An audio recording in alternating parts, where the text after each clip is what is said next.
بسم الله الرحمن الرحيم. السلام عليكم ورحمة الله وبركاته. الحمد لله الذي هدانا لهذا وما كنا لنهتدي لولا أن هدانا الله. أشهد أن لا إله إلا الله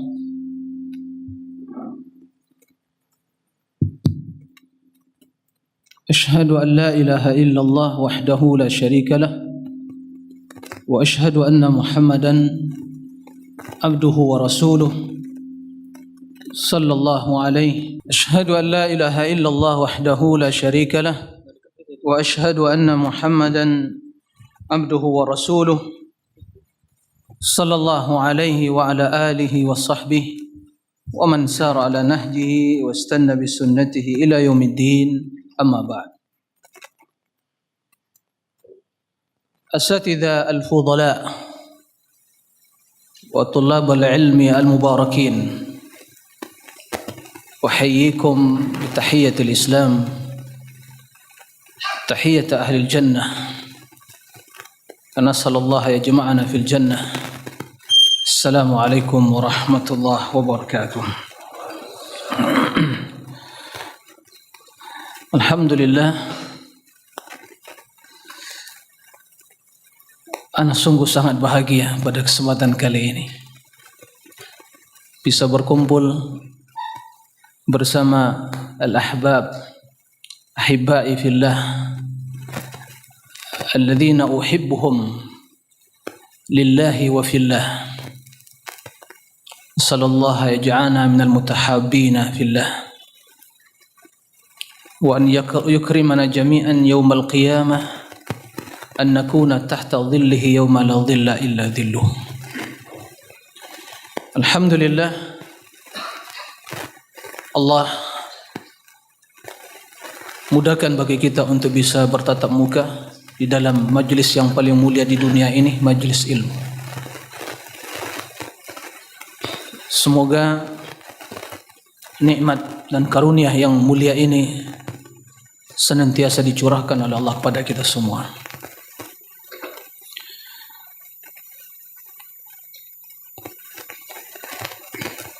Tatkala anda duduk di depan antum semua para ikhwah, para asatidzah, anda merasakan sebuah kekuatan maknawi bagi anda sendiri, sehingga anda duduk di sini kendati bukanlah yang terbaik, semakin percaya diri. Bukan karena yang terbaik, bukan karena anak yang lebih dari antum semua, tapi tatkala anak duduk di hadapan para tulabul ilmi, para asatidzah, anak itu lebih aman dan lebih selamat. Karena sedikit keliru ngomong pasti akan ada yang langsung mengkritisi dan meluruskan. Alhamdulillah, anak sekarang luar biasa ini, ya. Para asatidz sekalian dan yang hadir, anak tidak sebutkan satu persatu. Ada Ustadz kita, Ustadz Abdul Fattah, ada ya? Anak dengar beliau ketemu. Ya, orang tua kita, yang senior kita di Medan ini. Ada juga mungkin Ustadz, anak dengar juga Ustadz Ali Nur katanya mau mana? Anda lihat dari tadi wajah beliau tidak kelihatan. Mudah-mudahan beliau hadir. Ada juga anda dengar Ustaz Amjad juga, mana orangnya? Wallahu akbar. Ada juga dari Sabilul Mu'min Ustaz siapa? Nurdin mungkin ada ya. Masya Allah, barakallahu fiik. Alhamdulillah. Anda enggak sebut satu persatu ya. Mungkin nama yang lain semua insya Allah ya luar biasa. Di majelis ini kita berkumpul untuk satu hal, ya, yaitu kembali kita mudzakarah. Ini majelis mudzakarah, ya, bukan ta'lim, tapi mudzakarah. Memang ilmu perlu dimudzakarah. Nah, dan alhamdulillah Allah muliakan anak yang duduk di depan, tapi anak bukanlah yang paling pantas dan paling utama untuk duduk di sini. Jazakumullahu khairan. merupakan kemuliaan dan kehormatan yang spesial ya bagi ana untuk bisa bermuajahah dengan antum semua di sini. Barakallahu fikum jami'an. Alhamdulillah, nikmat yang luar biasa. Ya Allah, jadikan pertemuan ini pada yang penuh berkah, merupakan wadah dan wasilah untuk mempererat kasih sayang dan kecintaan karena Engkau ya Allah di antara kami. Dan sesungguhnya al-ilmu rahimun baina ahli. Al-ilmu rahimun baina ahli. Ilmu itu merupakan penyambung tali dan hubungan yang sangat erat di antara para penuntutnya. Alhamdulillah. Salawat dan salam mari kita perbanyak ucapkan untuk Nabi kita yang mulia Nabi Muhammad sallallahu alaihi wasallam. Para asatidzah dan juga para al-ikhwah tulabul ilm yang dimuliakan oleh Allah Subhanahu wa taala. Pada kesempatan yang mulia ini sampai esok hari kita akan mudzakarah tentang perkara akidah yang semua telah mengetahuinya. Salah satu dari karya tulis ulama ahli sunnah ya, yang tidak diragukan tentang ya kesahihan akidahnya, loyalitasnya ya, bahkan Allah Subhanahu wa taala menjadikan beliau Al-Imam Ahmad bin Hanbal rahimahullah sebagai sebab ya Allah menolong agamanya, sebagaimana di zaman Yaumur Riddah setelah meninggalnya Nabi sallallahu alaihi wasallam menjadikan Abu Bakar sebagai penolong agama Allah ya, sehingga Imam Ahmad menjadi fitnah bagi generasi yang datang sepeninggalnya, menjadi ujian. Bila dia mencintai Imam Ahmad maka dia pertanda ahli sunnah wal jamaah, tapi tatkala dia membenci Imam Ahmad ini pertanda ahlul bid'ah wal ahwa. Naam, sara imaman. Naam.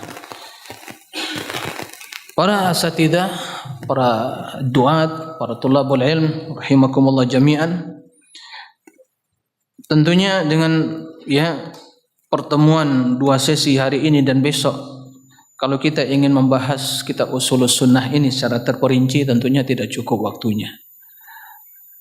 Akan tapi kita berusaha bersama-sama mudzakarah ya tentang perkara-perkara yang dijelaskan oleh Imam Ahmad rahimahullah di dalam Ushulus Sunnah ini.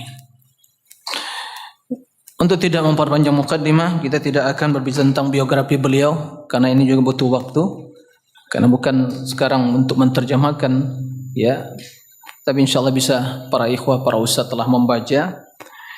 Yang jelas kita mengingatkan ya terlebih dahulu nama beliau, hanya bacakan saja namanya dengan nasab beliau agar kita semakin ya cinta kepada beliau.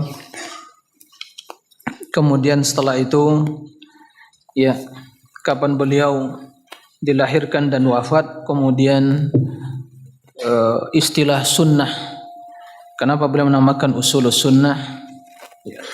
Imam Ahmad rahimahullah ya, sebagaimana kata Imam Adz-Dzahabi dalam Syiar A'lamun Nubala, beliau huwal imam haqqan wa syekhul Islam sidqan Abu Abdullah Ahmad bin Muhammad bin Hanbal ibnu Hilal ibnu Asad ibnu Idris ibnu Abdullah ibnu Hayyan ibnu Abdullah bin Anas bin Auf bin Qasid bin Mazin ibnu Syaiban ibnu Dhuhl bin Tha'labah bin Ukabah ibnu Sa'b bin Ali bin Bakr Wa'ili al-Dhuhli al-Syaibani al-Marwazi thumma al-Baghdadi ahadul a'immatil a'lam. Ini sebagaimana nukil yang jelaskan Imam Adz-Dzahabi dalam Syiar A'lamun Nubala.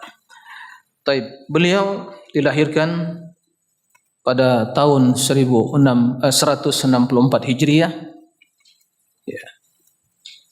Imam Asy-Syafi'i dilahirkan tahun 150 Hijriah. Nah, adapun Imam Ahmad 164 Hijriah dan wafat pada tahun 241 Hijriah. Umur beliau ya yaitu 77 tahun ya. Dan untuk diketahui tatkala beliau wafat, yang menghadiri, yang melayat ya jenazah beliau sebagaimana dijelaskan dalam kutub ya kitab siyar dan juga kitab tarajum, yaitu lebih dari 800.000 kaum lelaki yang melayat, yang mengantarkan jenazahnya ya, menghadiri.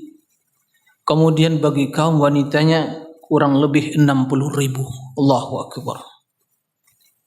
Sehingga benar kata beliau Imam Ahmad, beliau mengatakan kepada ahlul bidah, bainana wa bainakum yaumal janazah. Ya, antara kami dan kalian akan terlihat perbedaannya siapa alal haq yaumul janazah. Ya, yaumul janazah. Nah, Allah telah menanamkan dalam hati kaum muslimin kecintaan kepada Imam Ahmad sehingga kepergian beliau itu merupakan ya khasarah, kerugian bagi umat. Naam. Wa ja'alna minhum a'immatan yahduna bi amrina lamma sabar wa kanu bi ayatina yuqinun. Kami jadikan di antara mereka a'immah, para imam panutan umat. Karena dua hal, al-yaqin was sabar. Dan keyakinan beliau sungguh telah terbukti. Dalam fitnah khalqul Quran diuji para ulama. Bahkan ada yang mengatakan suatu karena terpaksa. Naam, di penjara para ulama, ada yang dibunuh. Imam Ahmad di penjara, dirantai kakinya, penjara. Tapi beliau tetap tegar dan sabar menghadapi fitnah tersebut dan tidak berubah perkataan Al-Quran, kalamullah, ghairu makhluk.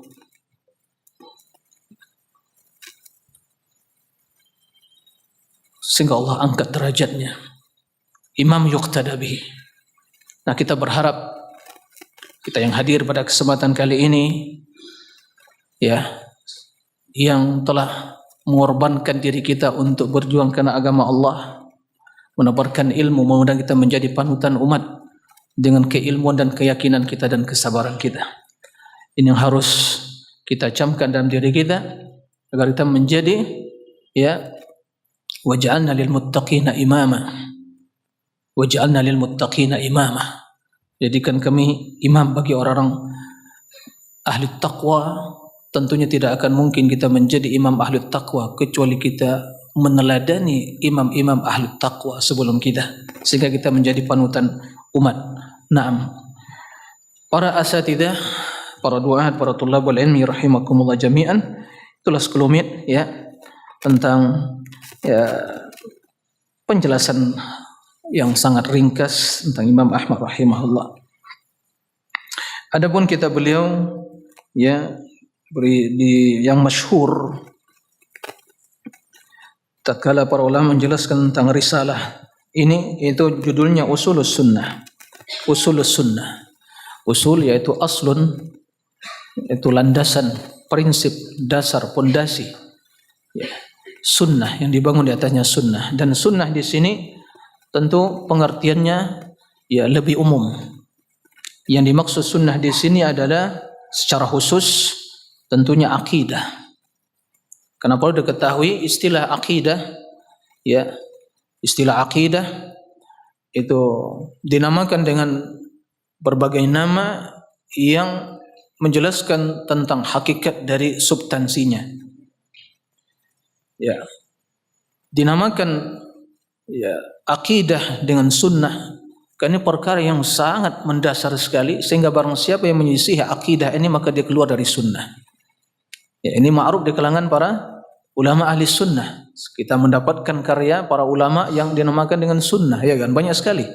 Di antaranya ini Usulus Sunnah, Syarhus Sunnah al-Imam al-Barbahari, As-Sunnah al-Imam Usulus Sunnah al-Imam al-Humaidi, Syarhus Sunnah al-Imam al-Muzani, As-Sunnah li Abi Bakar bin Khallal, As-Sunnah ibn Abi Asim, As-Sunnah lil Marwazi, As-Sunnah Imam Ahmad bin Hanbal. Luar biasa. Naam. As-Sunnah Imam Al-Athram, banyak sekali. Ya, yang semuanya itu adalah menjelaskan tentang masalah akidah. Kenapa? Karena ahlul bidah, ahlul ahwa di zaman mereka telah menyelisihi sunnah, terutama masalah asma wa sifat. Kan begitu? Masalah asma wal ahkam, tentang masalah nama, identitas seseorang, pelaku dosa atau hukumnya, masalah qadar, itu menyelisih ahli sunnah. Masalah as-sahabah, maka mereka akan sunnah. Barang siapa yang menyelisih akidah kaum muslimin, akidah Nabi sallallahu alaihi wasallam tentang perkara-perkara tersebut, maka mereka telah menyimpang dari sunnah, tidak lagi mengikuti sunnah. Maka dinamakan usulus sunnah, dinamakan akidah, karena perkara yang terpenting dalam agama ini adalah akidah, dan barang siapa yang menyelisihi akidah tersebut sungguh telah keluar dari sunnah. Dinamakan sunnah oleh mereka. Di antara juga dinamakan dengan usuluddin, ya. Karena itu landasan agama, ad-din, landasannya lah iman kepada Allah, kepada malaikat, pada kita, kepada Rasul, pada yaumil akhir, ya, kepada al-yaumil akhir dan qadar. Maka namakan usuluddin, karena itulah landasan, ya, usuluddin agama. Dan din juga bermakna ibadah, al-amal. Karena seluruh ibadah ketaatan landasannya adalah akidah, maka namakan usuluddin. Dinamakan juga, ya, at-tauhid. Namakan tauhid karena substansi yang terpenting dalam akidah adalah pembahasan tauhid, dan secara spesifik tauhidul uluhiyah. Nah, maka namakan tauhid. Sehingga sebagian para ulama menamakan kitabnya Kitabut Tauhid, Ibnu Khuzaimah, kan begitu. Kitabut Tauhid Ibnu Mandah, namakan tauhid. Tentang masalah usuluddin tadi dinamakan al-Imam, ya, al-Imam Abdul Hasan Al-Asy'ari menamakan kitabnya Al-Ibana fi Usulid Diyanah, kan begitu. Kemudian masalah as-sunnah telah disebutkan tadi. Kemudian masalah juga dinamakan dengan al-fiqhul akbar. Akidah dinamakan dengan fiqhul akbar karena fikih bila dilihat dari dua sisi yang berkaitan dengan masalah ad-din, masalah akidah, dan yang berkaitan dengan masalah ibadah, maka ada fiqh. Yang pertama berkaitan dengan masalah akidah, dan yang kedua bersama berkaitan dengan masalah ibadah. Maka bila dibandingkan akidah dengan ibadah, maka akidah yang lebih utama, kan begitu, karena pondasi ini yang lebih besar, lebih utama. Maka sebagian namakan al-fiqhul akbar, kan begitu. Nah, ini istilah-istilah penamaan terhadap ilmu at-tauhid, ilmu akidah. Baik, barakallahu fikum jami'an.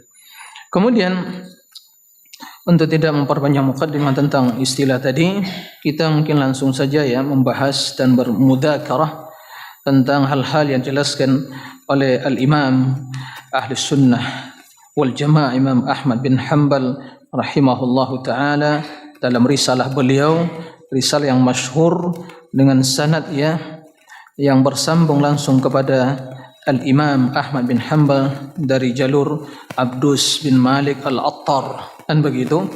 Nah, insyaallah semua para asatidzah ada apanya, ya, kitabnya, ya.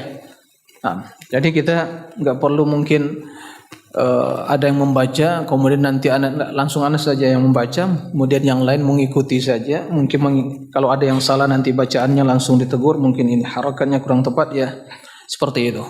Barakallahu fikum jami'an. Untuk mempersingkat waktu, nah, karena kurang lebih, ya, tinggal 2 jam sampai jam 11.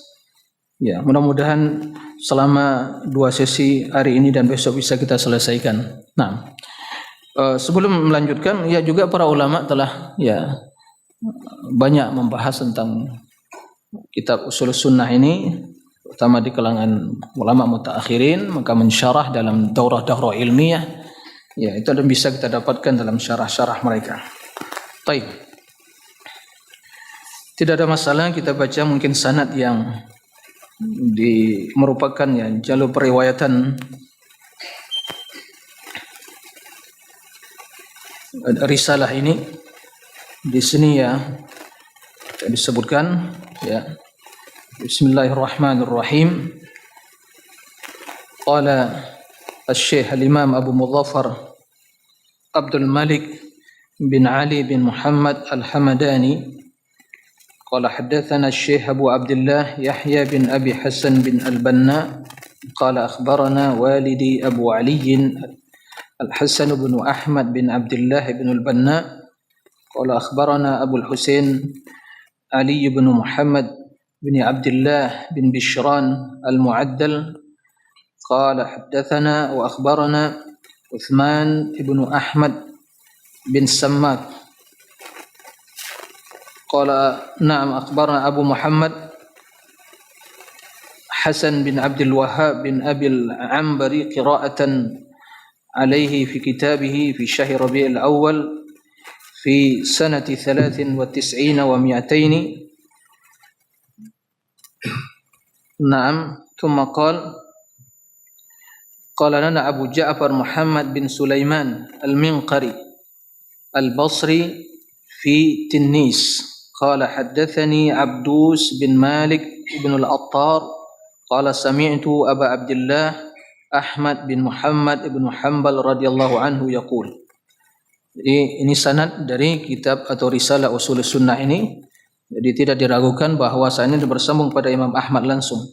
Nah, kemudian beliau menyebutkan Imam Ahmad rahimahullah qala usul sunnah indana at-tamassuk bima kana alaihi ashabu Rasulillah sallallahu alaihi wasallam wal iqtida'u bihim wa tarkul bid'ah wa kullu bid'atin dalalah wa tarkul khusumati wal julusi ma ashabil ahwa wa tarku al-mira' wal jidal wal khusumat fi ad-din was sunnatu indana atharu Rasulillah sallallahu alaihi wasallam was sunnatu tufassiru al-Qur'ana wa hiya dalailul Qur'an wa laysa fi sunnati qiyas wa la tudrabu laha al-amthal wa la tudraku bil uquli wa la al-ahwa'i innama huwa al-ittiba'u wa tarkul hawa.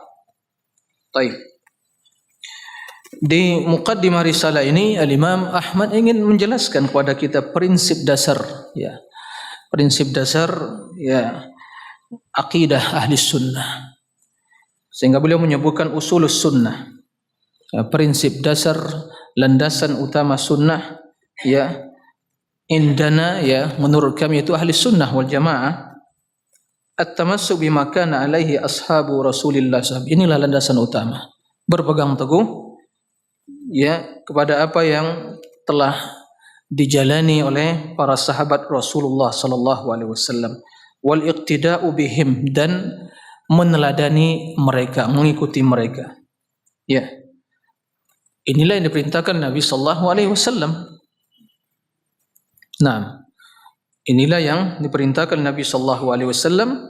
Tatkala beliau ditanya tentang golongan yang selamat, beliau mengatakan ma ana alaihi al-yauma washabi. Ya, apa yang aku ikuti dan juga para sahabatku. Nah, wal iqtida'u bihim, itu juga diperintahkan oleh beliau sallallahu alaihi wasallam, alaikum bisunnati wa sunnatil khulafa'ir rasyidin mahdiyyin min ba'di. Nah, mengikuti mereka. Ini prinsip landasan utama. Sehingga barang siapa yang tidak mengikuti para sahabat dan tidak meneladani mereka dalam beragama, bukanlah ahli sunnah. Dan itulah penyebabnya kenapa sekte yang menyimpang, ya, golongan yang sesat tersebut, kata Nabi, halika, sebabnya mereka menyelisihi jalannya para sahabat dan hanya mengikuti hawa nafsunya. Nah, ini prinsip yang harus ditanamkan pada diri kaum muslimin. Dan di sini beliau tidak menyebutkan, ya, usul sunnah dan at-tamassuk bi sunnatin Nabi sallallahu alaihi wasallam, tapi langsung menyebutkan bima kana alaihi as-sahabah. Ya, ini tidak ada pertentangan. Kenapa? Pada hakikatnya tidak akan mungkin seorang mengikuti jalannya para sahabat kecuali kalau dia telah mengikuti jalan Rasul sallallahu alaihi wasallam, karena enggak bisa dipisahkan itu. Maka Rasul mengatakan ma ana alaihi al-yauma wa ashabi. Maka kalau mengatakan, berarti bagaimana dengan sunnah Nabi? Masa berpegang teguh dengan jalan para sahabat? Berarti lebih utama dari sunnah? Ya enggak. Karena tidak akan mungkin seorang, ya, mengikuti jalan sahabat, jalan Rasulullah, kalau mereka tidak mengikuti jalan para sahabat. Sehingga barang siapa yang menyelisih sahabat, masih telah menyelisih Rasul sallallahu alaihi wasallam. Jalan sahabat secara, ya, secara menyeluruh ijma' mereka. Tapi kalau secara individual mungkin ada, ya, tidak hujjah. Tapi kalau ada ijma' mereka, para sahabat semua, itu hujjah. Ya, seperti itu. Sehingga dalam mungkin, ya, dalam memahami hal ini kita bisa melihat firman Allah Subhanahu wa taala, "Wa may yushaqiqir rasul min ba'di ma tabayyana lahul huda wa yattabi' ghayra sabilil mu'minin nuwallihi ma tawalla wa nuslihi jahannama wa sa'al masira." Barang siapa yang menentang Rasul setelah datang hidayah secara nyata kepada mereka, wa yattabi' ghaira sabilil mu'minin, dan mengikuti selain jalan orang yang beriman, jalan para sahabat. Ini ada talazum bainahuma.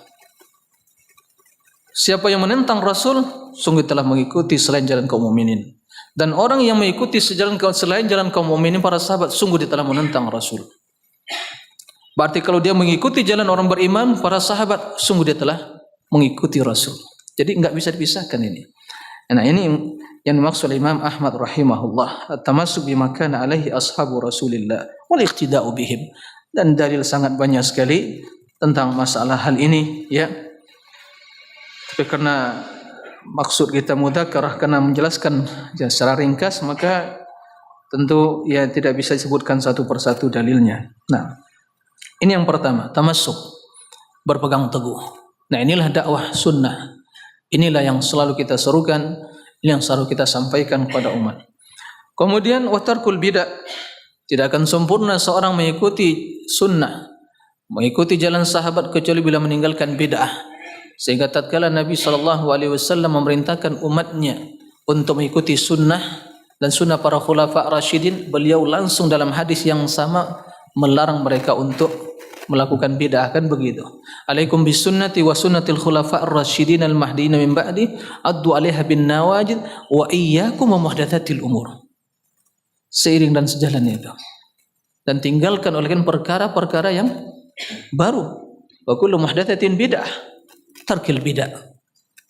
Maka kalau ada yang hanya menyuruh pada sunnah tapi tidak memperingatkan dari bid'ah, menyelisihi sunnah, maka dakwah kita sangat jelas sekali. Ngajak kepada sunnah, memperingatkan dari bid'ah, kan begitu. Ngajak kepada tauhid, memperingatkan dari syirik, karena seiring sejalan. Wa'budullah wa la tusyriku bihi syai'an. Allah enggak mengatakan wa'budullah saja, enggak. Wa la tusyriku bihi syai'an. Laksanakan tauhid, ini perintah. Larangan wa la tusyriku bihi syai'an. Jangan berbuat syirik. Seiring sejalan itu. Ya. Kemudian kata Rasul, alaikum bisunnati, pegang sunnahku, ikuti sunnahku. Kemudian wa iyyakum wa muhdatsatil umur. Kan begitu. Maka di sini Imam Ahmad ini menjelaskan pada kita, wa tarkul bid'ah merupakan bagian dari prinsip sunnah. Kenapa demikian? Wa kullu bid'atin dhalalah. Semua itu sesat. Sebagaimana kata Nabi SAW, wa kullu bid'atin dhalalah wa kullu dhalalatin finnar. Termasuk ke dalam perkara yang harus diwaspadai, dan ini perkara yang bid'ah, yang muhdats, yaitu tarkul khusumat wal julus ma ahlil ahwa, meninggalkan perdebatan, ya khusumat, ya perdebatan dalam masa agama jadikan bahan perdebatan, ya. Kemudian julus ma ashabil ahwa, duduk bersama ashabul ahwa. Ashabul ahwa hum ahlul bidah. Kan ahlul bidah meninggalkan sunnah karena mengikuti hawa nafsu. Ya, setiap yang meninggalkan sunnah, meninggalkan al-haq, pasti karena mengikuti hawa nafsu. Kan begitu. Kata Allah Subhanahu wa taala, ya, fa in lam yastajibu lak fa'lam annama yattabi'una ahwa'ahum. Jika mereka tidak menerima, memperkenankan atau menerima seruanmu atau apa yang kau bawa Muhammad, maka niscaya mereka mengikuti hawa nafsu. Maka agama telah jelas, tidak ada ruang untuk diperdebatkan. Ya. Apalagi tujuan perdebatan itu untuk mencari menang kalah. Ya, terjadilah debat kusir, kan begitu ya. Enggak ada ujungnya karena ingin menang. Nah, maka ahli sunnah tidak meladani ahlul bidah untuk berdebat, bukan karena tidak mampu mereka menghadapi syubhannya, karena tidak ada manfaat, karena mereka bukan mencari kebenaran tapi ingin menang. Dan dalam munadharah ilmiah atau mubahatsa mudzakarah ilmiah, ya tujuan cari al-haq. Nah, bukan cari menang kalah. Berbeda dengan ya kalau khusumat itu jidal, debat kusir yang tidak berujung. Tapi kalau munadharah ilmiah, perdebatan ilmiah, tujuannya mencari al-haq, sebagaimana para ulama kita melakukan hal itu.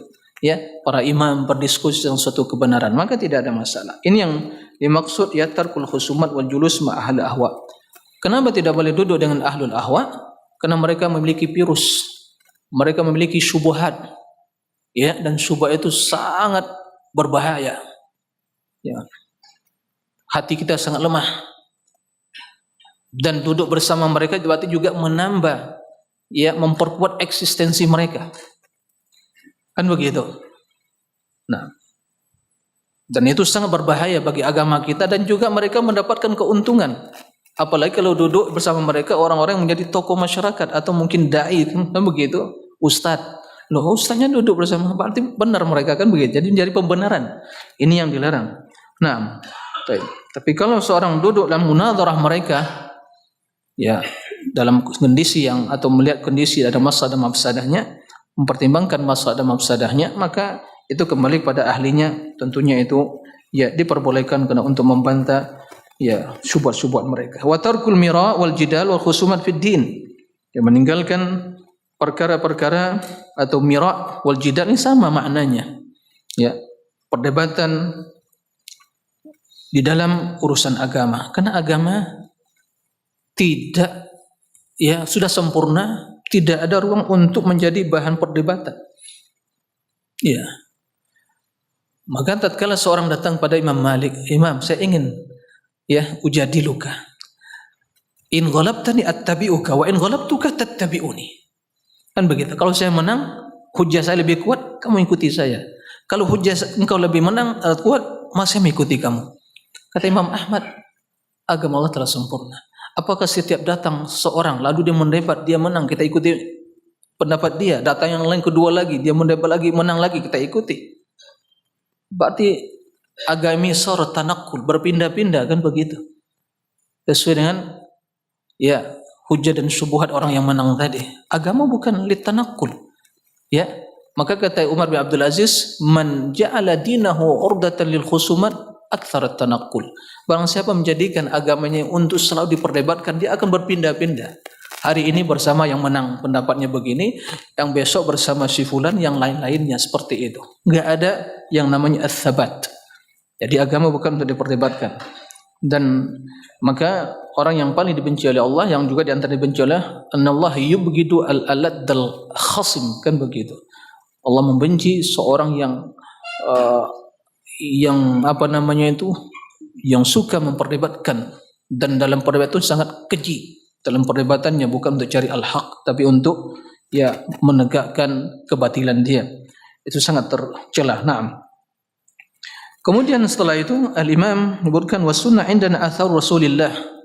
Ya, sunnah, maksud sunnah adalah athar Rasulullah sallallahu alaihi wasallam, hal-hal yang dinukil dari Rasul sallallahu alaihi wasallam, baik itu mencakup ya perkataan, perbuatan dan akhlak beliau, dan lebih umum lagi, lebih kalau menurut ahlul hadis bagaimana yang para asal maklumi, bahwa mencakup juga ya akhlak beliau, dan masuk juga ya, fisik beliau, kan begitu, khalqiyah wal khuluqiyah. Tapi yang dimaksud di sini tentunya adalah apa yang dinukil dari Rasul sallallahu alaihi wasallam dalam perkara ya perkataan dan perbuatan yang kita dituntut untuk mengamalkannya dan mengikutinya. Ya, dan secara khusus tadi disebutkan sunnah adalah akidah, dan secara umum mencakup ya sirah Nabi sallallahu alaihi wasallam ya di dalam menjalani agama Islam. As-sunnah atharu Rasulullah sallallahu alaihi wasallam. Was-sunnah tufassirul Quran. Dan sunnah itu ya mentafsirkan Al-Quran. Wa hiya dalailul Quran, yaitu dalil-dalil yang menjelaskan tentang ya Al-Quran. Maksudnya adalah bahwa bila kita tinjau antara ya hubungan Al-Quran dengan sunnah, ada hukum-hukum yang dijelaskan secara global di dalam Al-Quran, lalu perinciannya, tafsilnya didapatkan di sunnah, ya kan? Aqimus shalah wa atuz zakat itu kan umum, lalu perinciannya dapat di sunnah, kan begitu. Ada dalil yang telah secara rinci dalam Al-Quran, jelas hukumnya, wajib kita ikuti. Ada dalil atau perkara yang rinciannya dapat di sunnah, tidak terdapat dalam Al-Quran secara global. Ya, seperti itu. Ada perkara-perkara yang secara terperinci dah jelaskan dalam sunnah, tapi tidak terdapat dalam Al-Quran. Seperti seorang tidak boleh menggabungkan antara ya dua orang yang bersaudara atau menjadikan istri sekaligus, kan begitu, kakak beradik, nggak boleh jadikan, karena akan memutus rahim di antara mereka, kan begitu. Nah, itu kan tidak terdapat penjelasan dalam Al-Quran, tapi dalam sunnah terdapat. Jadi bila perkara-perkara agama, hukumnya secara umum terdapat dalam Al-Quran, maka akan terdapat rinciannya di dalam sunnah Nabi Sallallahu Alaihi Wasallam, karena ya keduanya adalah wahyu, itu sehingga sebagian dijelaskan oleh para ulama, Al-Quran sangat membutuhkan penjelasan sunnah. Sehingga kesimpulannya, kalau orang hanya mencukupkan diri dengan Al-Quran saja, pada hakikatnya dia itu tidaklah beriman dengan Al-Quran tadi. Ya, kan ada orang sekarang sekte mengatakan ya Quraniyun, udah semua lengkap dengan Al-Quran. Ya. Nah, nggak perlu sunnah, karena sunnah katanya ya ada yang mutawatir, ada yang ahad, ada yang dhaif, ada yang palsu. Al-Quran jelas mutawatir, qat'i kata mereka. Lalu mereka tinggalkan hadis-hadis yang begitu banyak, apalagi hadis ahad menurut mereka yang tidak mutawatir. Ini jelas melisihi ya akidah ahli sunnah, usul sunnah. Sementara menurut akidah ahli sunnah adalah Al-Quran itu dijelaskan kandungannya oleh as-sunnah, dan as-sunnah merupakan ya dalil-dalil yang menjelaskan, yang merinci pembahasan yang global, yang umum di dalam Al-Quranul Karim. Walaysa fi sunnati qiyas, tidak terdapat dalam sunnah qiyas. Maksudnya qiyas akli, hanya berlandaskan logika semata. Ini maksudnya. Bukan qiyas asy-syar'i yang jelas ya sumbernya ya di dalam Al-Quran dan hadis. Jadi yang dimaksud qiyasnya qiyas akli, qiyas logika ya semata, dengan akal semata yang dilakukan oleh ahli bidah, ahlul kalam dan orang-orang filsafat, hanya berlogika semata. Bukan yang maksud qiyas yang syar'i yang jelas syarat-syarat dan rukun-rukunnya dan landasannya. Kan begitu. Tentang masalah ya zakat misalnya, kan begitu. Kalau ada gandum, enggak ada beras di zaman Nabi, kan begitu. Lalu dikiaskan hukumnya sama. Karena juga iddikhar makanan dan bisa untuk jadi ya kebutuhan masyarakat dan bisa disimpan menjadi kebutuhan dan untuk mereka konsumsi. Nah, sehingga dikiaskan berarti gandum ya beras sama hukum dalam zakat, bahkan dikiaskan. Nah, itu ada dalilnya. Adapun yang dimaksud di sini qiyas yang al-aqli, yang logika semata. Ini yang tidak ada dalam sunnah. Karena semua adalah wahyu yang telah jelas dari Allah Subhanahu wa taala, bukan ya main logika dan akal-akalan. Nah, taib. Kemudian wala tudrabul amsal, tidak dibuat permisalan. Ini masuk juga karena permisalan itu berkaitan dengan ada rekayasa akal. Ya. Merekayasa dengan akal. Ya, wala tudraku bil uqul walal ahwa, dan tidak bisa diketahui dengan akal semata, dengan hawa nafsu. Innama huwal ittiba wa tarkul hawa. Tiada lain kecuali ittiba, mengikuti. Ya, termasuk ke dalam mengikuti ini ya, apa yang akan dijelaskan beliau, at-taslim, berserah diri. Ya, ittiba wa tarkil ahwa. Nah, ini suatu kelaziman ini. Orang yang ittiba pasti mengikuti hawa nafsu. Tapi kalau dia mengikuti hawa nafsu pasti akan tertinggal ittibanya. Ya. Jadi beliau ingin mempertegas makna di sini innama huwal ittiba. Apa yang terdapat dalam Al-Quran, dalam hadis, sami'na wa ata'na, dan meninggalkan hawa nafsu, karena hawa nafsu tidak lain kecuali hanya mengikuti prasangka dan dugaan semata, dan itu orang yang paling sesat, kan begitu. Ya, fa'ilam yastajibu lak fa'alam annama yattabi'una ahwa'ahum. Naam, wa man adallu mimman ittaba'a ahwa'ahu bighairi hudan minallahi innallaha yahdil qaumal zalimin. Tapi para asatidzah, para ikhwah sekalian yang mulia Allah Subhanahu wa taala. Kemudian wa minas sunnatil lazimah, kita lanjutkan ya. Wa minas sunnatil lazimah allati man taraka minha qaslatan lam yaqbalha wa yu'min biha lam yakun min ahliha. Kemudian di antara sunnah dan ya akidah, keyakinan yang berlandaskan sunnah al-lazimah, yang lazim untuk diikuti, yang untuk diimani dan diyakini, allati man taraka minha syai'an, barang siapa yang meninggalkan salah satu darinya, lam yaqbalha, dia tidak menerimanya, wa yu'min biha, dan mengimaninya, lam yakun min ahliha, maka dia tidak termasuk ke dalam golongan ahli sunnah tersebut. Berarti ahlul bidah, ahlul ahwa, ya. Bahkan bila prinsip-prinsip dasar yang dia tidak terima, ini jelas akan mengeluarkan dari Islam, kan begitu. Beliau akan menyebutkan ya usul-usul, prinsip-prinsip dasar keimanan, akidah yang wajib diimani. Di antaranya kata beliau al-imanu bil qadar. Jadi setelah beliau menjelaskan tentang prinsip dasar utama, kita wajib mengikuti sunnah, meninggalkan bid'ah, meninggalkan mira', ya, perdebatan dalam agama, dan menjelaskan kedudukan sunnah. Sunnah tidak bisa dikias-kiaskan, dianalogikan, kan begitu. Lalu beliau menyebutkan di antara sunnah akidah yang wajib untuk diimani dan diyakini untuk diterima. Yang pertama di antaranya adalah al-imanu bil qadar khairi wa syarri. Ya. Kenapa beliau tidak menyebutkan di sini yaitu al-imanu billah wa malaikatihi wa kutubihi wa rusuli wal yaumil akhir wa an tu'mina bil qadar khairi wa syarri. Kenapa langsung dengan qadar di sini? Ya. Karena permasalahan iman kepada Allah itu ada yang meragukan, kan begitu. Karena tidak merinciannya terjadi ya perdebatan. Seperti nanti masalah sifat, kan begitu. Tapi secara umum iman kepada Allah semua meyakini. Pada malaikat, pada kitab, pada rasul, yaumil akhir, apalagi yaumil akhir secara umum, kan begitu. Kendati sebagian perincian dan ahwal yaumil akhir itu ya terjadi juga penyimpangan, mengingkari tentang syafaat, kan begitu, dan juga hadap kubur, naam, atau kejadian-kejadian di akhirat kelak. Tapi secara umum mereka mengimani. Dan tidak muncul di zaman-zaman salaf ya sekte yang terang-terangan mengingkari hal itu. Tapi muncul sekte yang mengingkari tentang qadar. Ya kan? Ini di antara ya bid'ah yang awal-awal ya munculnya. Di zaman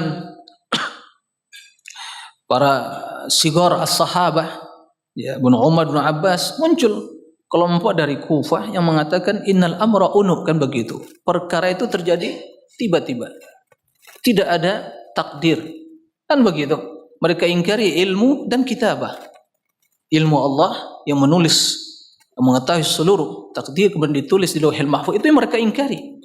Maka sepakat para ulama mengkafirkan mereka. Itulah qadariyatul ula, kan begitu. Ya, itu telah sirna itu, pemikiran itu. Sepakat Imam Syafi'i mengatakan ya debatlah orang-orang qadariyah dengan ilmu. Kalau mereka mengingkari, kufur mereka. Itu maksudnya. Nah, kemudian muncul setelah itu qadariyatul tsaniyah. Sekte kelompok yang kedua yang mengingkari tentang al-masyiah wal khalq. Nah, untuk lebih jelasnya bahwa ya, atau kita baca dulu perkataan Imam Ahmad ini. Kata beliau, di antara usul sunnah yang diyakini oleh ahli sunnah wal jamaah al-iman bil qadar khairi wa syarri wa tasdiq bil ahadits fihi wal imanu biha la yuqalu lima wala kaifa innama huwa at-tasdiq wal imanu biha. Yaitu beriman pada takdir. Dan terdapat dalam hadis Jibril ya antumina bil qadar khairi wa syarri. Dan telah dijelaskan oleh ayat inna kulla syai'in khalaqnahu biqadar, kan begitu. Segala sesuatu itu kami ciptakan dengan takdir ketentuan yang telah tertulis di Lauhil Mahfuz. Nah, khairihi wa syarri, baik dan jeleknya. Tapi baik dan jelek ini berkaitan dengan apa? Makhluk. Adapun kembali kepada ilmu dan sifat Allah, hikmah Allah, enggak ada yang jelek. Semua baik. Kenapa? Karena semua tidak terlepas dari hikmah. Tapi jelek dan baik di sini itu kepada siapa? Penisbatannya itu kepada makhluk yang menghadapi ya ciptaan tersebut. Ya. Maka ada yang menyakiti kita, ada yang membuat kita bersedih, ada yang membuat kita gembira, kan begitu. Ada yang bisa menjerumuskan kita sebelum kecelakaan atau hal-hal yang merugikan kita, menyakiti kita, menzalimi kita. Ya. Itu menurut kita itu jelek. Tapi kalau dikembalikan kepada hikmah Allah, tidak ada yang jelek. Maka tidak dinisbatkan kepada Allah kejelekan. Wasyarru laisa ilaika. Kejelekan tidak dinisbatkan kepada engkau ya Allah. Taib. Al-iman bit takdir mencakup keimanan pada 4 perkara. Yang pertama, mengimani ilmu Allah yang meliputi segala sesuatu. makan wa ma yakun wa ma law kana wa ma lam yakun law kana kaifa yakun. Ilmu Allah semua diketahui oleh Allah. Allah mengetahui perbuatannya dan perbuatan makhluk semuanya. Kemudian penulisan ilmu tersebut Lauhul Mahfuz. Itu yang tingkatan yang kedua. Yang ketiga masyiah, kehendak Allah yang meliputi ya segala makhluk. Artinya sebuah yang diciptakan itu telah termasuk ke dalam atau telah dikehendaki oleh Allah. Nah, kemudian penciptaan al-khalq. Nah, semua dengan ciptaan Allah. Apa yang telah terjadi dengan ciptaan Allah? Manusia dan perbuatannya ciptaan Allah. Inilah 4 perkara yang wajib kita imani tentang iman pada takdir ya khairi wa syarri. Taib, ini kita imani. Dan muncul sekte yang mengingkari tentang keumuman masyiah Allah atau penciptaan Allah. Kalau yang masalah ilmu dan kitabah tadi udah nggak ada yang mengingkari sekarang. Dulu ada para ulama salaf ijma' mengkafirkan mereka. Yang pertama, sekte yang pertama. Yang kedua sekarang ini orang-orang Mu'tazilah yang Qadariyah. Ya, yaitu mengatakan bahwa Allah menciptakan manusia, menghendaki ciptaan manusia, akan tapi perbuatan manusia itu bukan termasuk ke dalam kehendak Allah. Manusia sendiri yang menghendaki. Ya. Berarti masyiah di sini ya mereka mengeluarkan perbuatan kita manusia ke dalam masyiah Allah Subhanahu wa taala. Nah, insyaallah sebagaimana yang para asatidz dan para ikhwah sekalian maklumi. Nah, maka mereka dari sisi ini mereka dinamakan majus hadil ummah, majusi hadil ummah. Karena orang majusi di antara akidah mereka, keyakinan mereka bahwa penciptanya ada dua, atau ya, alam ini ada dua pencipta. Yang menciptakan kebaikan itu cahaya, yang menciptakan kejahatan itu kegelapan. Nah, orang Qadariyah mengatakan menciptakan manusia itu Allah, tapi yang menciptakan perbuatan manusia itu adalah manusia sendiri. Maka mereka dinamakan majus karena menyerupai dalam hal ini. Taib. Majus hadhihi al-ummah. Nah, ahli sunnah mengimani qadar khairi wa syarri wa tasdiq bil ahadits fihi, dan membenarkan ya semua hadis-hadis yang terdapat dalam hal itu. Wal imanu biha, dan mengimaninya. Ya, wal imanu biha, mengimani. La yuqalu lima, tidak boleh ditanyakan tentang masalah takdir, karena takdir ini ilmu dan perbuatan Allah. Ya. Kan begitu. Tidak boleh ditanyakan lima, kenapa, wala kaib, dan bagaimana. Lima wa kaib, ini dua pertanyaan yang tidak dibolehkan, diharamkan ini. Enggak boleh kita menanyakan dalam agama dua pertanyaan ini yang berkaitan dengan Allah Subhanahu wa taala. Lima, kenapa? Berkaitan dengan perbuatan Allah, dengan takdir dan ciptaan Allah. Maka enggak boleh menanyakan kenapa Allah ciptakan iblis. Kan begitu. Kalau enggak ada iblis kan semua masuk surga. Kenapa Allah ya menciptakan babi misalnya, kan begitu.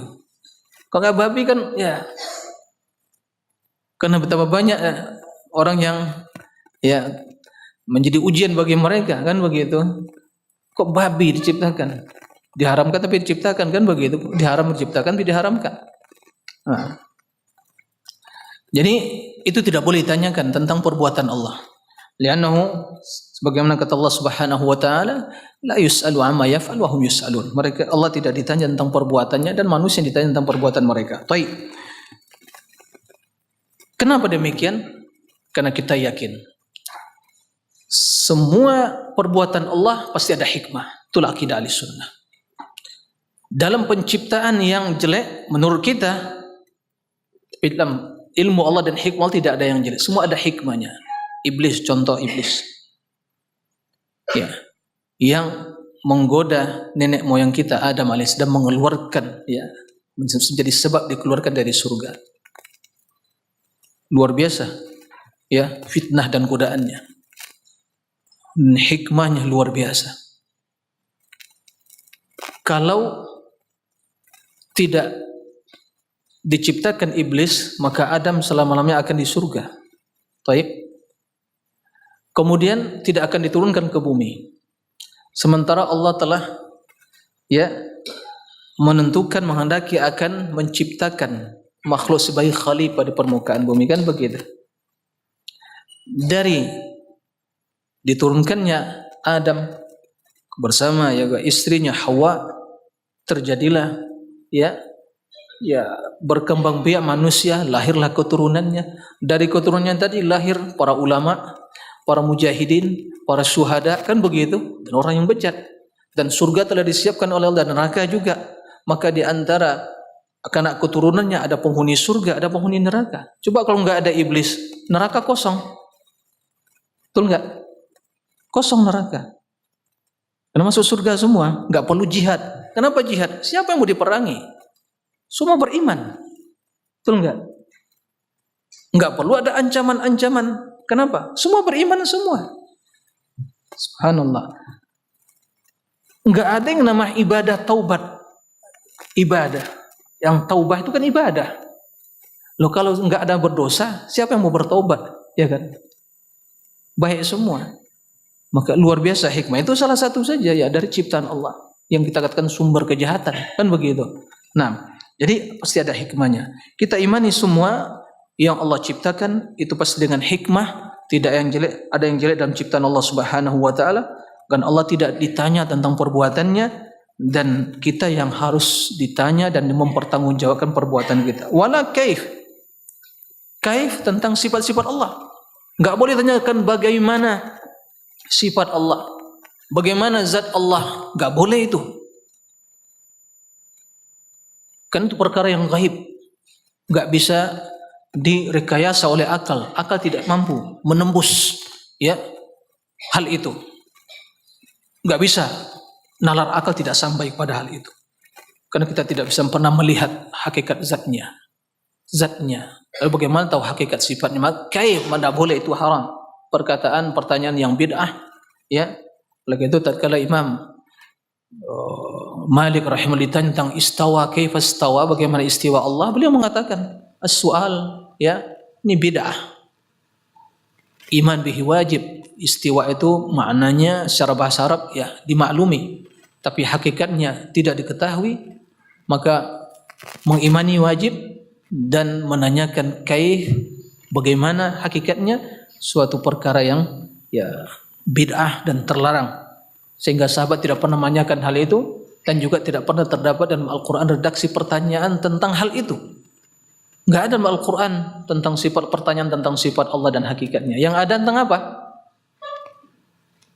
Yas'alunaka anil ahillah, bulan sabit. Yas'alunaka anil mahid, tentang haid wanita, kan begitu. Yas'alunaka anil anfal, harta rampasan.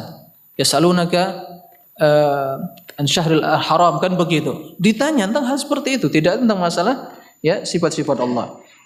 Nah, innama huwa at-tasdiq wal iman biha. Tiada lain kecuali hanya at-tasdiq wal imanu biha. Karena ini perkara yang gaib. Disinilah keistimewaan ahlul iman yang memiliki iman, bahwa mereka mengimani kendati tidak melihat, tapi mengimani perkara yang gaib, yakin seyakin-yakinnya, karena semua itu telah tertera dalam Al-Quran, dalam hadis. Taib. Wa man lam ya'rif tafsir al-hadis wa yablughu aqluh faqad kufiya dhalika wa uhkima lahu fa alaihi al-iman bihi wa taslim lah, mithlu hadis as-sadiq al-masduq. Barang siapa yang tidak mengetahui tafsir hadis, yaitu makna dari hadis tersebut, wa yablughu aqluh, dan tidak bisa dicerna oleh akalnya, akal tidak sampai untuk bisa memahaminya, faqad kufiya dzalik, maka telah cukup baginya hal itu, wa hukimalahu, dan telah dimantapkan, telah dijelaskan sejelas-jelasnya tentang hal itu, hukimalahu, fa alaihi iman bihi, maka wajib baginya beriman tentang hal itu, wa taslimlah, dan pasrah berserah diri terhadap hadis tersebut, seperti hadis as-sadiqul masduq, yaitu hadis Abdullah bin Mas'ud tentang asal-usul penciptaan manusia. Inna ahadakum yujma'u khalquhu fi batni ummihi 40 yawman nutfah, thumma yakunu 'alaqatan mithla dhalik, thumma yakunu mudghatan mithla dhalik, thumma yunfakhu fa yu'mar yursal ilayhi al-malak فينفخ فيه الروح ويؤمر بأربع كلمات بكتب رزقه وعمله وأجله وعمله والشقي أو السعيد, kan begitu. Naam. Thumma فوالله الذي لا إله غيره إن أحدكم نعم لا يعمل بعمل أهل الجنة حتى ما يكون بينه وبين إلا ذراع فيسبق عليه الكتاب فيعمل بعمل أهل الجنة فيدخلها. نعم. وإن أحدكم لا يعمل بعمل أهل النار حتى ما يكون بينه وبينه إلا ذراع فيسبق عليه الكتاب فيعمل بعمل أهل النار فيدخلها. Nah, hadis yang tentang masalah takdir, penciptaan manusia dan juga masalah takdir, yaitu penulisan 4 perkara di waktu kita berada di rahim ibu kita, tentang ajal kita, umur kita, perbuatan kita dan kondisi kita, orang yang bahagia, orang yang baik. Kemudian bagaimana yang tertulis tadi?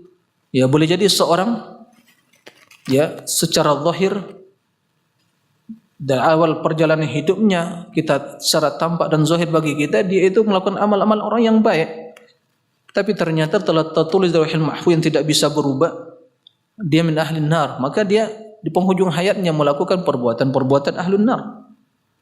Nah, sebaliknya demikian.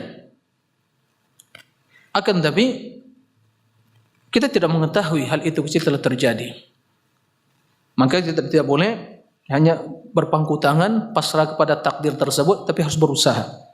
Nah, akan tapi dalam hadis riwayat lain disebutkan bahwa penyebabnya kenapa terjadi perubahan yang seperti itu, ya di penghujung hayatnya dia melakukan perbuatan amalan-amalan ahlun nar, penghuni neraka, sehingga dia mengakhiri hidupnya dengan berbuat dosa.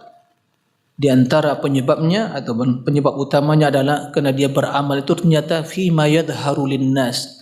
Dia berbuat baik itu hanya dalam tampilan zahirnya dalam pandangan manusia. Berarti hatinya tidak ikhlas, kan begitu. Jadi dia berpura-pura depan manusia baik. Berarti ini penyakit, masalah hati tadi. Nah, dan itu semua dengan takdir Allah Subhanahu wa taala. Taib. Itu wajib kita imani tentang masalah hadis masalah takdir tadi. Dan banyak sekali hadis tentang masalah ini. Naam. Wa mithluhu, dan juga ya mithlu ma kana mithlahu fil qadar, ya, dan serupa dengan hal itu juga apa yang tentang masalah hadis yang tentang masalah takdir, masalah qadar, ya. Wa mithlu ahaditsur ru'ya kulliha, dan juga seperti hadis tentang ru'ya. Maksud ru'ya di sini bahwa orang-orang beriman akan melihat Allah di akhirat kelak dalam surga. Naam. Nanti juga secara umum di al-mahsyar mereka akan melihat, ya, orang kafir juga, tapi penglihatan orang kafir dan melihat Allah, ya, Allah adili mereka pada hari pengadilan yang maha adil, itu bukan kemuliaan, ya, sehingga di situ juga orang kafir juga, ya, melihat. Tapi kemuliaan yang dimaksud ru'yah yang mendatangkan kemuliaan, karunia Allah yang paling besar itu dalam surga bagi orang beriman. Nah, seperti itu. Maka tatkala mereka melihat Allah dalam surga, yaitu menjadikan wajah mereka ceria dan berseri-seri, maka tidak ada kenikmatan yang lebih mulia yang Allah berikan pada mereka, ya, daripada melihat wajah Allah. Kan begitu. Wujuh yauma idzin nadhirah ila rabbiha nadhirah. Dan hadis-hadis tentang hal itu mutawatir. Hadis mutawatir, innakum satarawna rabbakum, ya, kama tarawna al-qamara lailatal badr la tudammuna fi ru'yatihi fa in istata'tum an la taghlibu ala salatin qabla tulu'i asy-syamsi aw salatin qabla ghurubiha faf'alu. Thumma qara'a Jarir, na'am, wasabbih bihamdi rabbika qabla tulu'i syamsi wa qabla ghurubiha. Kalian pasti akan melihat Rabb kalian seperti kalian melihat, ya, terangnya bulan purnama di malam, ya, melihat bagaimana bulan purnama, dan kalian tidak berdesak-desakan melihatnya. Nah, masing-masing melihat di tempatnya. Nah, kemudian kata Nabi SAW, jika kalian mampu untuk tidak, ya, terkalahkan, tertidur, ya, terlalaikan untuk menghadiri solat secara berjamaah, yaitu solat sebelum terbenam matahari dan solat sebelum terbit matahari, maka lakukan. Apa maksudnya? Solat asar dan salat subuh. Ini di antara sebab, ya disebutkan oleh para ulama, ini di antara sebab. Maka jika kita ingin mendapatkan kemuliaan tersebut, di antara amal yang harus kita kerjakan adalah untuk menjaga kedua salat ini.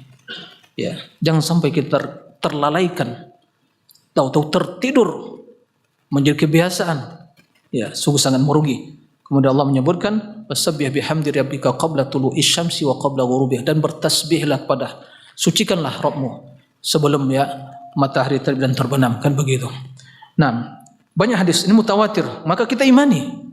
Ya. Kita imani. Wa in nabat 'anil asma wastawhasha fiha al-mustami'. Kendati hadis-hadis tersebut ya terasa asing dalam pendengaran kita. Kan begitu. Wastawhash fiha al-mustami', dan mustami' yang mendengar itu merasa aneh. Ya. Ya. Tidak ada masalah. Maka tetap kita mengimani. Ya, karena betapa banyak hal-hal yang begitu kita dengar pertama sekali kita merasa aneh. Kok bisa begitu? Kok seperti itu?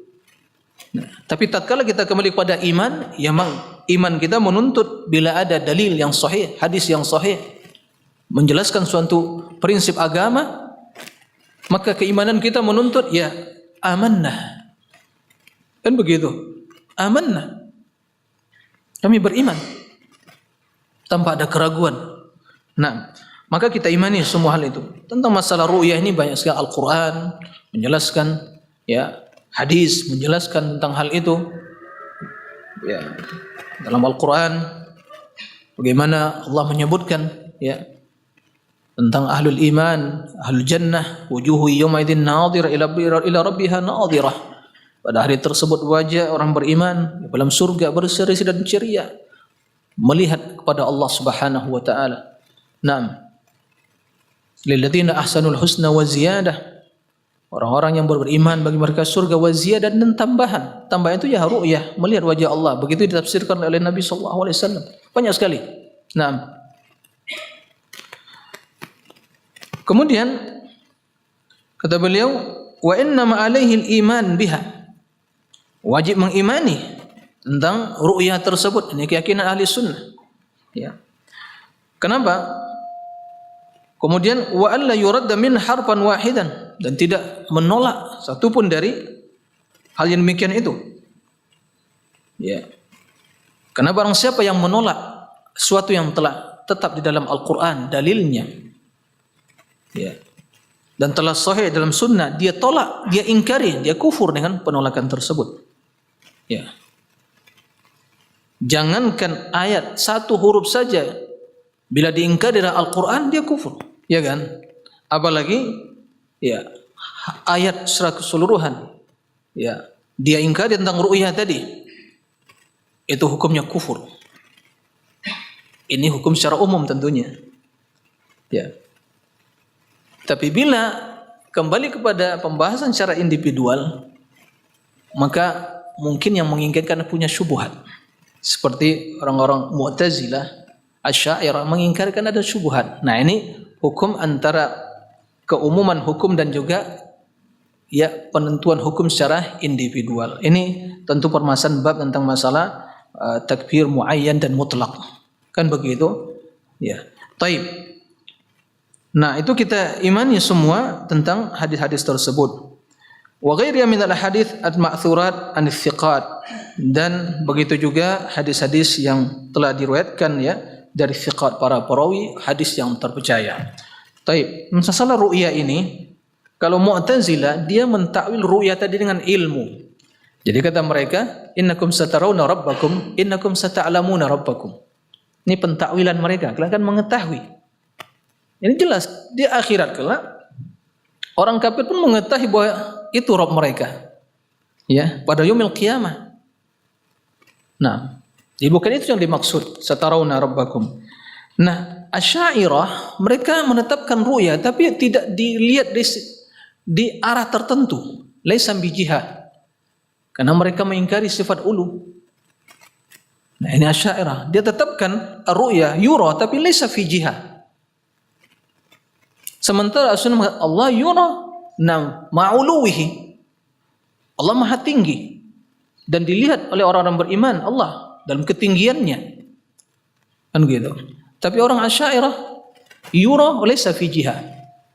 Jadi Allah katanya dilihat tapi tidak di arah tertentu karena mereka mengingkari sifat ulu Allah Subhanahu wa taala.